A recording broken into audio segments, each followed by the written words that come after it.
Improvised search parties are attempting to find it. Just what it is, no one is sure. And then when it came up over the trees, I could see it was a bird, a huge bird. We couldn't believe what we really saw. This thing was standing there, it had a body just like a man. You could see muscles in its legs. We sit there for a minute, looked at each other, and then we took off. It's been almost 50 years since the first sighting of the so-called Mothman.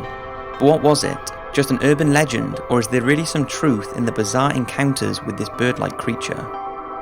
The first recorded sighting of it was on November the 12th, 1966, when 5 grave diggers working near Point Pleasant, West Virginia, a small town with a very tight-knit community, claimed to have seen a man-like figure with huge bat wings fly down from nearby trees, straight over their heads. Then, just a few days later, on November the 15th, Roger Scarberry, his wife, and 3 other people ran terrified into the Mason County Courthouse and reported that they had witnessed a 7-foot creature with glowing red eyes and huge wings.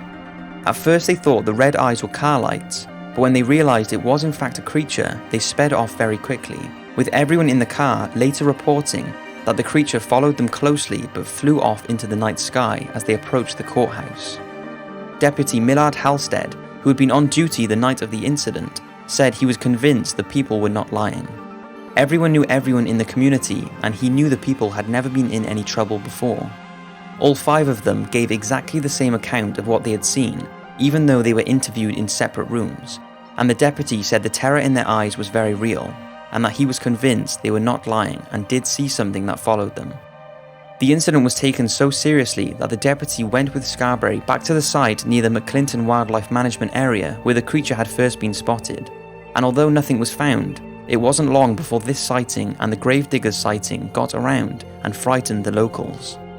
In fear that this creature was roaming nearby, the townspeople took up arms and started combing the area to try and track down and kill it, but their efforts were futile and nothing was found.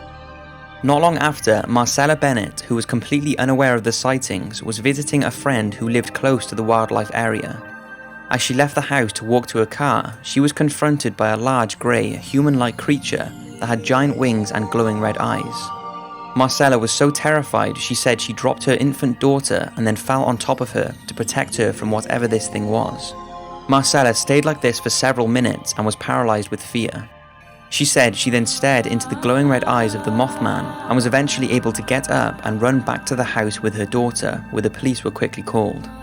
Her friends also witnessed this creature as it reportedly walked up to the porch of the house trying to peer in, but disappeared as police approached. Throughout the year, many more locals came forward with similar sightings, some saying that they had kept quiet about their encounter for fear they would not be believed. To the locals and everyone else, it was becoming clear that the Mothman was not a figment of imagination, but could in fact be real. All the witnesses described the exact same creature, with its dark human-like face, glowing red eyes, a huge wingspan, and also the strange way it took off. There was no flapping of wings, just a vertical takeoff from the ground as if it was jumping into the sky. There have of course been many theories on what the creature could have been, ranging from an alien to a mutant sandhill crane. John Keel, who was a famous journalist, ufologist, and author of the Mothman prophecies, even said that he thought a few reports could have just been flying owls. The mutant sandhill crane idea came from the fact that near the location at which Roger Scarberry and the passengers in his car claimed to have spotted the Mothman was called the TNT area, which during World War II was used as a devoted area for ammunition manufacturing. While on that site are bunkers that were discovered to be leaking toxic waste into the nearby wildlife preserve. Now, many people think the Mothman could have been a mutated sandhill crane or other similar animal. But probably the most believed theory is that the Mothman was some kind of prophetic creature who had come to warn the people of Point Pleasant of an impending tragedy. This theory was brought about when on December the 15th, 1967, just over a year since the first sighting, the Silver Bridge, a steel bridge connecting the states of Ohio and West Virginia, and the main route into the town of Point Pleasant, mysteriously collapsed. The accident took the lives of 46 people, 2 of which were never found, and on the day of the disaster, people witnessed something stood on top of the bridge. Many think that this is the Mothman, and it showed itself to warn the townspeople of the imminent disaster, or that it was responsible for the collapse of the bridge. After the bridge collapsed, the Mothman sightings completely stopped and it has never been seen again. Despite the tragedy, the town of Point Pleasant have kept this legend alive now more so than ever, and the town attracts hundreds of tourists every year who have an interest in the Mothman. It's even held its first Mothman Festival in 2002 that continues on the third weekend of every September, has unveiled a 12-foot metallic statue of the creature, and in 2002 opened a Mothman Museum and Research Centre.